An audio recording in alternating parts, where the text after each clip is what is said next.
आज आपको सुनाया जाएगा रावण अंगद संवाद।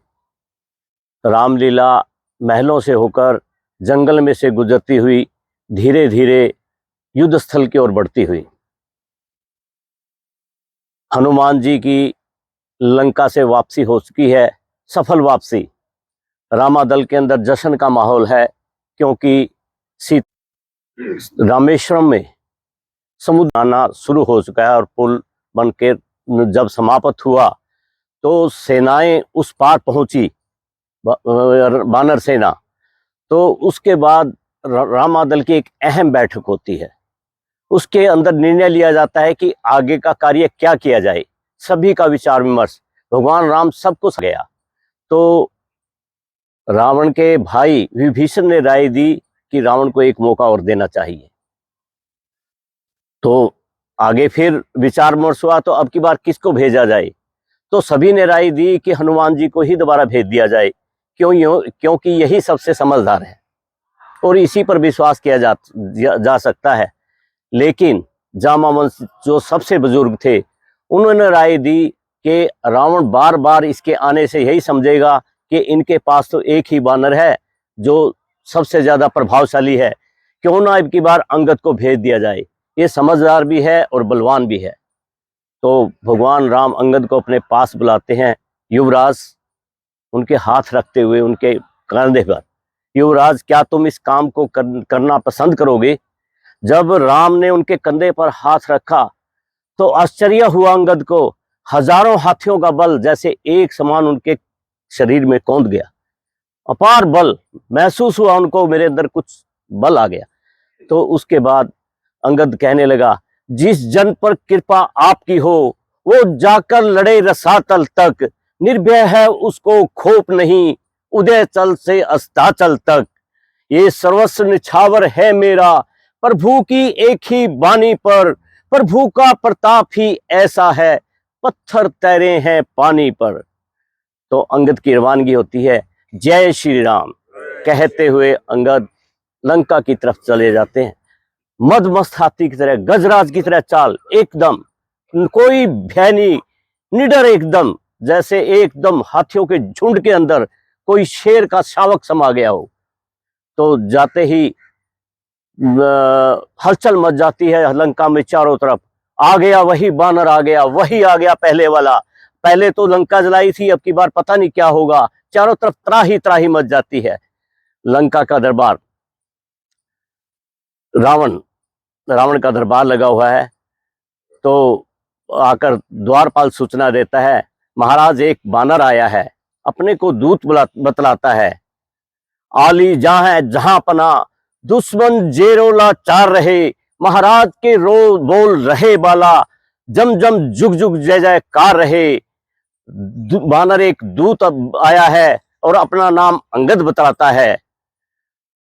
महाराज वही बानर होगा, एक कहता है उठ के, जो अभी हाल में आया था। दूतों ने जिसका जिक्र किया, घर घर में भय छाया था। इसलिए राय है ये मेरी, अब के कैद करा दीजो, कल प्रातः काल चौराहे पर सूली उसको टंगवा दीजो। भय था ना सबके मन में, अभी वही बानर है। तो अंगद जय श्री राम कहते हुए प्रवेश करते हैं। मैं बानर देशों का राजकुमार हूं, अंगद मेरा नाम है, राम का संदेश लेकर आया हूं। रावण, ओह, तो आप मेरे मित्र बाली के फरजंद हैं, कहिए मिजाज तो आनंद है। अंगद, भगवान की कृपा है। रावण, युवराज मुझे इस बात की सख्त हैरानी है कि आपने ये जलील काम करने की क्या ठानी है।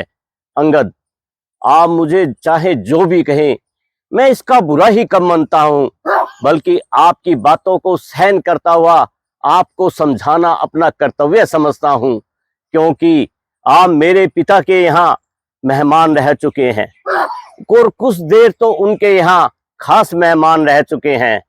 उन पुराने ताल्लुकात की वजह से ही मुझे आपसे इतनी हमदर्दी है।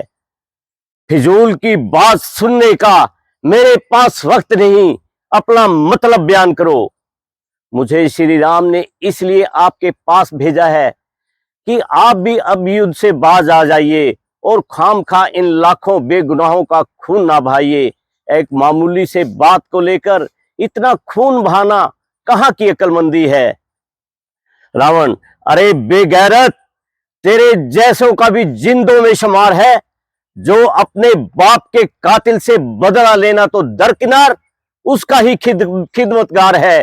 अरे बेगैरत, जिस कुल में तेरे जैसा पैदा लाल हो, बाप के ही कातिल का अफसोस जो दलाल हो, जिसको अपनी शर्मो गैरत का ना बिल्कुल भी ख्याल हो, ऐसा कुल क्यों करना दुनिया से पायमाल हो। स्त्री के वास्ते भाई की जिसने जान ली, बेहया तूने उसकी सेवकाई ठान ली। अभिमानी रावण, इसमें आपका कोई कसूर नहीं, बल्कि ईश्वर को इस खानदान का अब दुनिया में रहना मंजूर नहीं। मेरी फिर आपसे यह प्रार्थना है कि जैसे भी हो माता सीता को श्री राम के पास पहुंचा दें, उनसे क्षमा मांग लें और उनसे संधि कर लें। रावण, अच्छा, संधि वो चाहते हैं तो स्वीकार हमें इन शर्तों पर।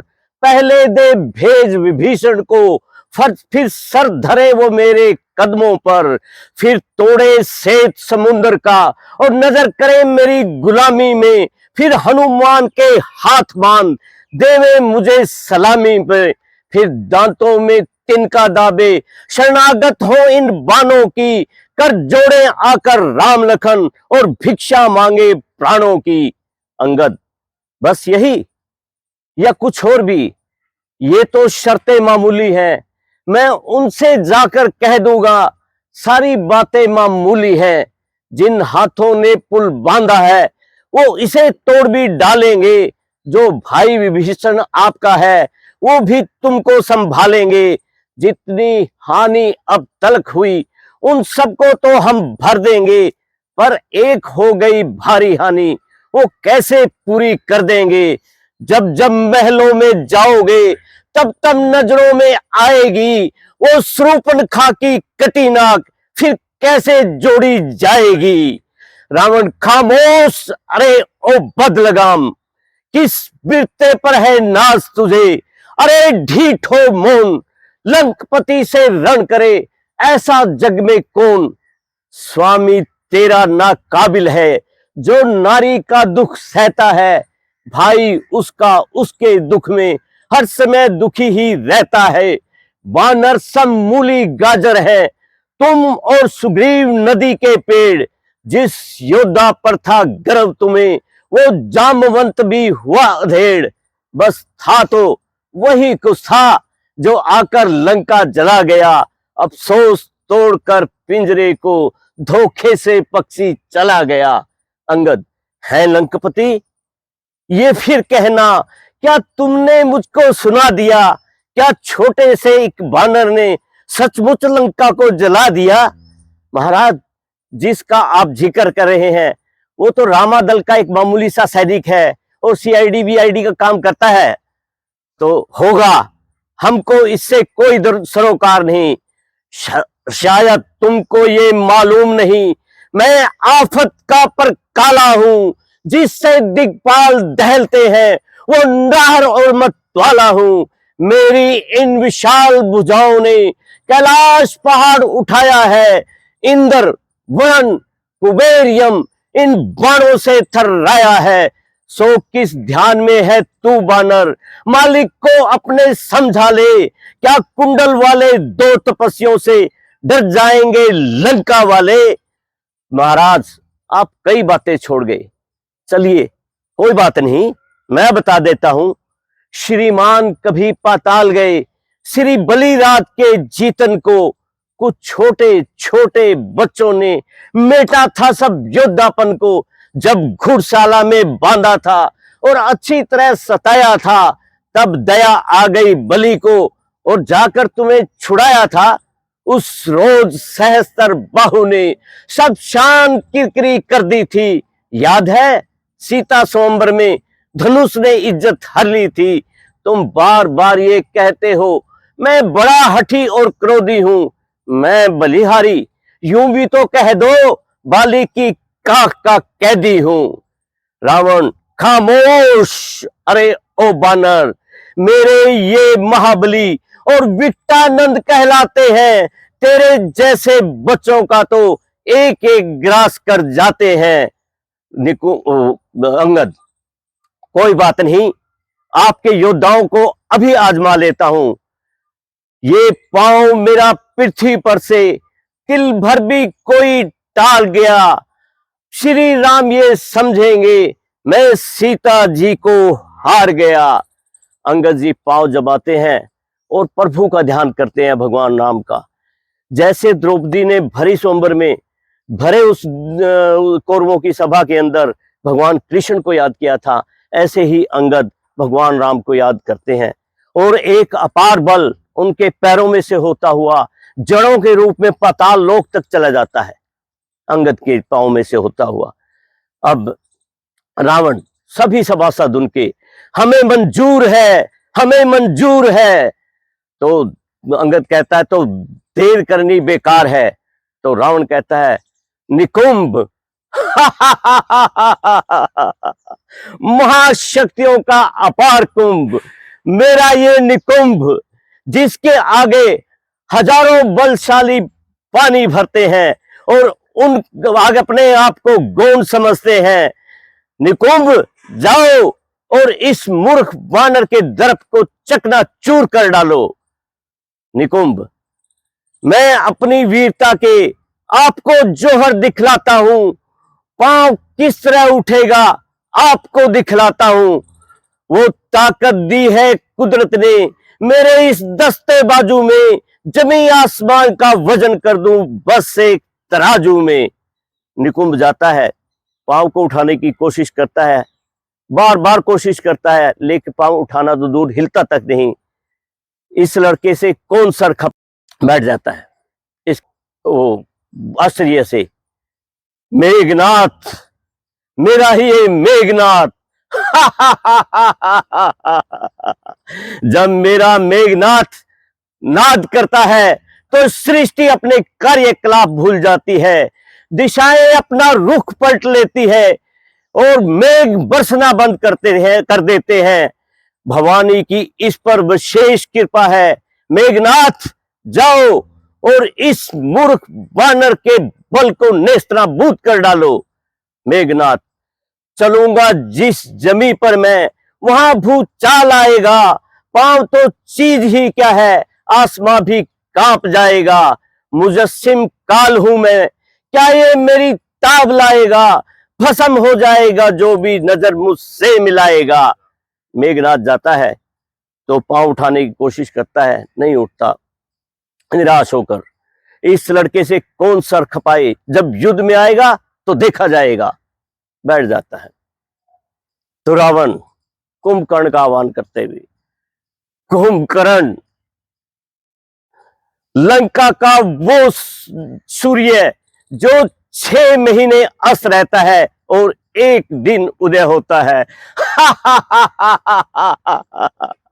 और ये जब उदय होता है तो हलचल मच जाती है पूरी पृथ्वी पर, और लंका की शाही पाकशाला में बनी हुई भोजन सामग्री इसकी भूख के आगे तुच्छ पड़ जाती है।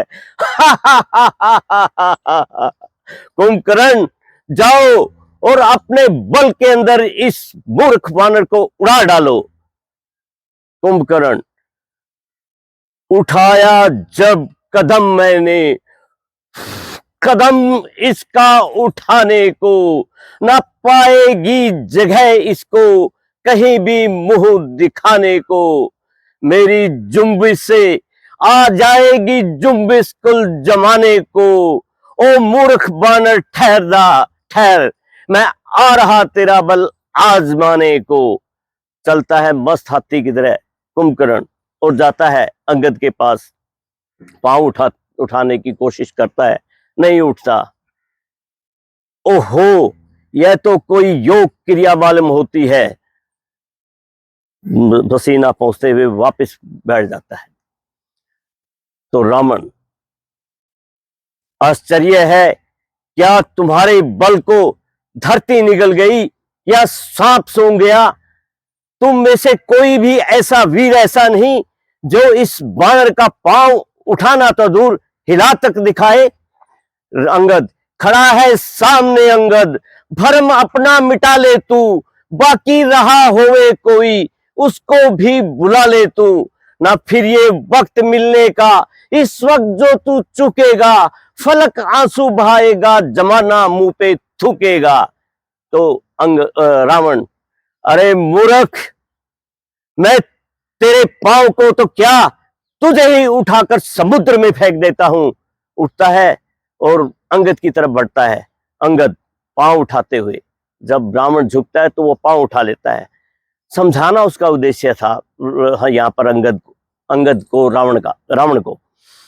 हुआ है क्यों दीवाना तू होश में अपने आ रावण, मेरे कदमों को तू नाहक ना हाथ अपना लगा रावण। अगर तू अपने पापों का पश्चाताप करता है तो जाकर श्री राम के चरणों में तू शीश अपना झुका रावण।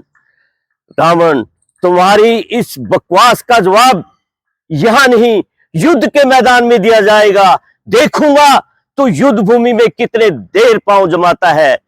अच्छा अंगद, तुम्हें अपनी तलवार का इतना अभिमान है तो हमारी तरफ से भी युद्ध का ऐलान है, ऐलान है, ऐलान है। चारों तरफ से ऐलान है, ऐलान है। अंगद जाते हुए, एक काम अभी से कर लो, निर्णय कर निवास में हे लंका के नाथ, कौन कौन सी होंगी युद्ध में सती तुम्हारे साथ। जय श्री राम, जय श्री राम, जय हनुमान। जय श्री राम। फिर बोलेंगे जय श्री राम, जय श्री राम, जय श्री राम, जय श्री राम, जय हनुमान, जय हनुमान।